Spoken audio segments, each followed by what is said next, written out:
I think it was the March holidays, okay? My parents were away on vacation and I had the whole house to myself. It's 4-room and I stayed up late, playing video games, right? Okay, and sometimes because I don't like having my privacy being intruded upon, so I always have this habit of locking my door regardless of whether my parents are at home or not.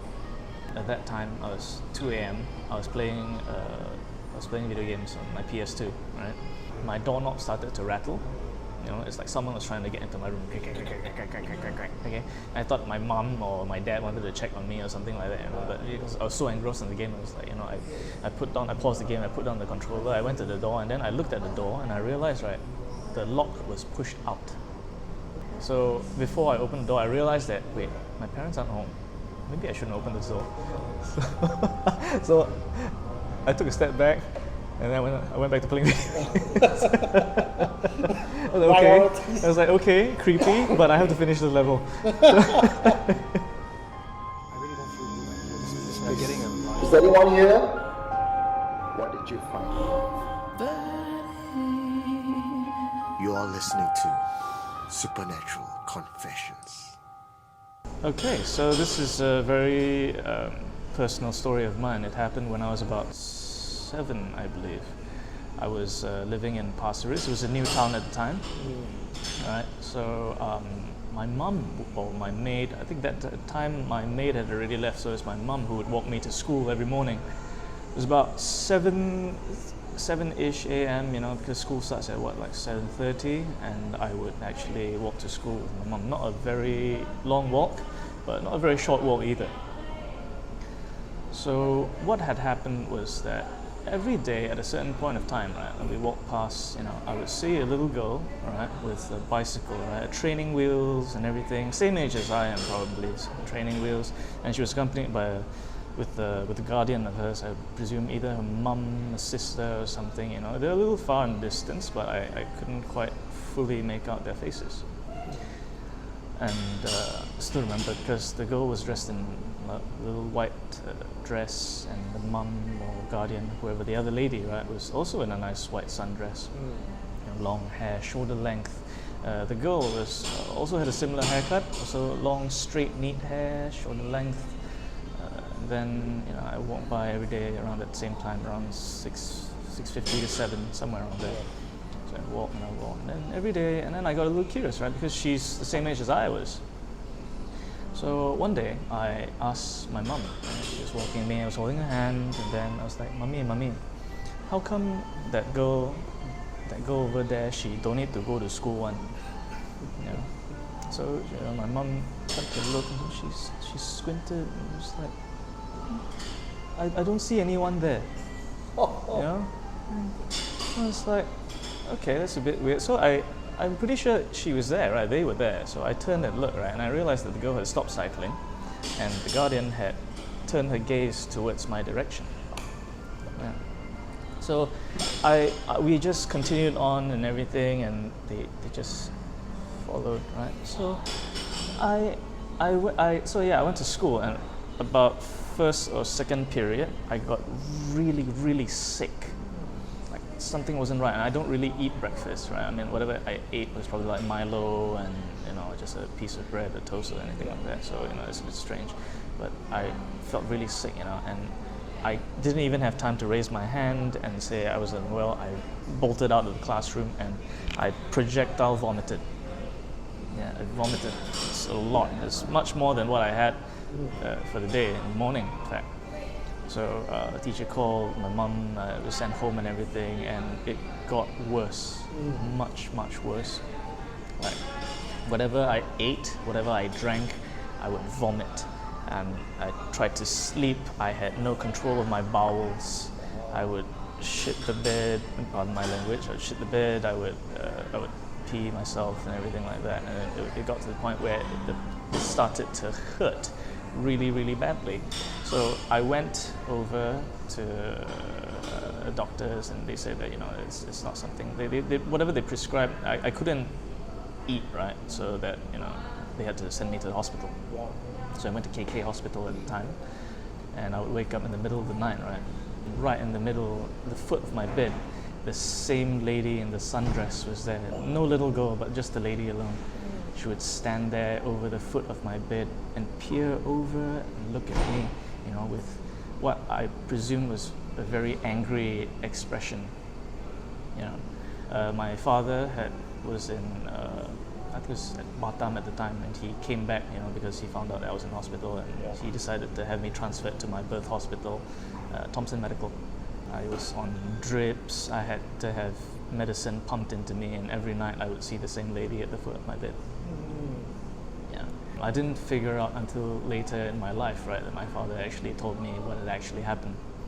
So my dad just had asked my mum, did anything strange happen when, you know, like along the days? And so she mentioned that I saw something that she didn't see.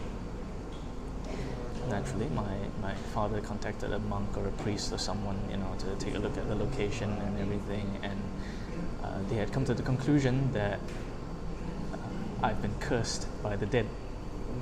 So they did their prayers, their offerings and everything. I mean, I wasn't there, I was in hospital of course, but according to my father, they did like a whole ritual and everything. So yeah, I eventually got a little bit better. The lady stopped visiting me in my sleep. But I kind of also understood that it wasn't so much as anger on her face, but felt envious. Yeah, it was envy, the combination of envy and rage that you know a boy like me gets to live, where else she and her possible child or whoever it is that was with her, you know, had to be stuck there forever. As I grew a little bit older, I grew a bit more adventurous and everything. I would take walks at night and all that, you know. And sometimes, you know, I would see the same bicycle with training wheels, like out somewhere in the distance, you know, but with nobody on it. So it could belong to some other kid, but you know, it still freaked me out a little bit. So yeah. Okay, so at the time I already moved to Whampoa Drive. When I was in secondary school, like Sec 2 onwards, you know, because I discovered a quicker path to get to school instead of taking the bus, so I walked to school. On my way home, okay, that was around like maybe 2-ish in the afternoons, you know, I had my Discman in my bag, I put on my headphones and then I walked, right? So my eyesight is quite good, okay, so I've got like close to a 180 kind of vision. And then I realized, right, next to me was a girl, right, again around my age, maybe older, different uniform, you know, it's almost like the CHIJ uniform in a way, right? But I can't quite make out the colors. It was grey, either blue-grey or something like that, and a bit faded out.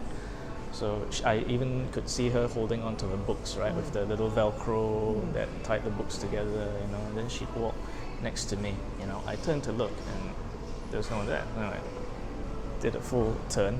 There was nothing. Because this happened in broad daylight, it freaked me out a bit. So I went home, and I showered, and I was like, it's time to get something to eat. I went down, I went to buy lunch at a coffee shop. I was waiting for the cook to prepare my order and everything. I was just standing there, and I was just looking at the menu and everything. And suddenly, again, right, but on my left, right, out of the corner, someone turned to look like as if to inspect my face, you know. I could see the hair down and everything. And I was like trying to inspect, you know, like trying to say like, you know, I was expecting her to call like Brandon or like who is this, you know? But the more I think about it, the weirder it was, because she has to either be really, really tall, either that or her neck was broken, right? So yeah, I turned and I was like, who is this, you know? Who is this woman that's looking at my face like that, you know, without saying a word, you know? And then there's nothing. So yeah, it's just, it boggles my mind.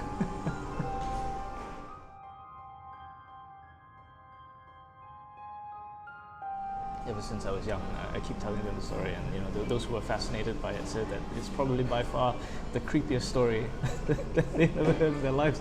So, what had happened was, again, young, very young. You know, they lived in semi-detached. You know, there's like an entranceway, right, that led straight to the kitchen, and then like living room, and then the stairs were here up to the second floor, okay, which led to 2 bedrooms and a bathroom.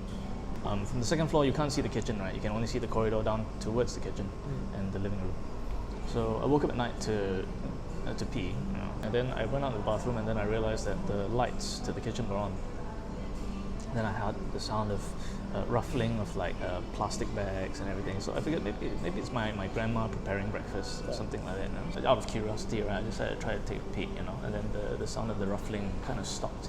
Then I heard in my aunt's voice, right, not my grandma's, but my aunt's voice, Brandon 啊，是你吗？可以下来一下帮我拿东西可以吗？So I was about to step down the stairs, and then I heard the door to my aunt's room open. And then I was like, Brandon! Again, my aunt's voice. My aunt's voice from behind me. Okay, and I was like, Brandon! And I froze, you know, I'm like, but I heard my aunt's voice downstairs. Yeah. Right? So immediately after that, after a while, it felt like a long time, right? I think it was a couple of seconds, and then she was like, Brandon! 不要下去，不要下去。我也听得到。So I turn around, right, and then, you know, so it's my aunt, you know, she's telling me to go to sleep. But, you know, seeing my aunt, you know, at the time, it made me feel a bit relieved in a sense. Yeah, so I went to I went to sleep, and nothing happened after that. But Do you talk about it after that? we try not to talk about it. Another thing that happened was I don't feel safe in the house for some reason. I remember the main bathroom on the second floor was occupied, and I had to use the bathroom in my aunt's room. So I went to my aunt's room. You know, the windows were closed, the curtains were covered and everything. There was no wind, nothing. You know, so I went to the bathroom and did pee, and then went out. The moment I stepped out the door, right, okay, the door just slammed right shut. You know, and I screamed, I ran out and everything, and I told I complained to my cousins, you know, I was like, there's something in the room, the door closed by itself, the door slammed behind me, you know, and then my aunt was like, my cousin was like, wind, it's just the wind lah, don't worry about it, you know, but I swear, no wind, nothing, you know, so yeah, something's definitely right in that house. It's almost like they know. They know, or they can sense that I know they exist. Yeah. And they're just trying to tease you, like the broken-headed woman. Yeah. The one that's calling you because you heard it. Yeah, correct. It knows you heard it. Yeah. It just wanted to, you know, test the waters or feel like whether, you know, like my presence or acknowledges their presence, you know, in a way like that. So yeah, but I don't talk about this with my aunt because, you know, she doesn't like me talking about these kinds of things. About people's house somewhere. Correct, yeah.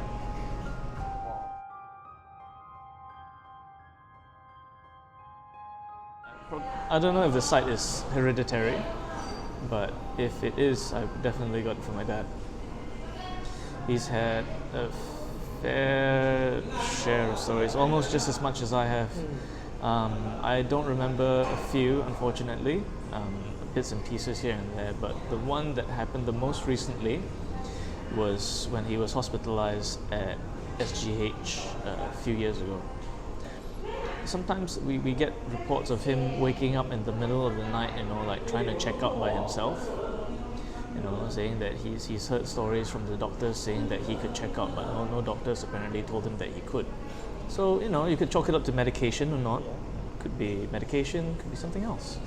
But what really got me was that he told me of a story where he woke up right in the dead of night, and there was all these different people standing around his bed, you know, different races, you know, some Indian, some Chinese, some Japanese, you know, and then they were all asking him questions and things like that, you know, and he's trying his best to answer them, but he can't answer all of them.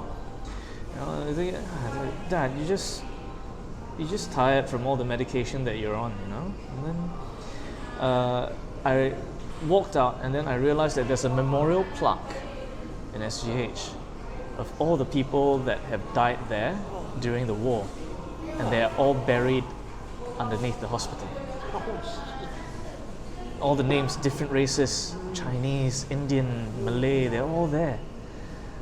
So yeah, you can't help but think whether, you know, Does my dad still have the sign? Yeah. I remember this one story he shared with me when he was younger, and I was like living in kampong times and all that, and he would be very adventurous with his brothers, and then he would go out and then he'd venture into different like huts and everything like that. And there's this one where it's this lalang field, right? Like all the lalang leaves, they're very tall and all that. And there's this once where he thought he saw like someone wearing a songkok, walking along the field. Then he heard something else, and then he heard no one else. And he proceeded into the hut, right? And then suddenly the sky started to darken. And he wanted to go home, but he also wanted to investigate the shack even more. So he stayed in the shack, right? And then at the corner of the shack there was a rocking chair. He looked, and then he saw the guy with the songkok hunched over, long disheveled hair, sitting on the rocking chair, going back and forth, the songkok and everything. He got out of there real quick. So, yeah. I really don't feel good. It's like getting a rise. Is there anyone here? What did you find? You are listening to Supernatural Confessions.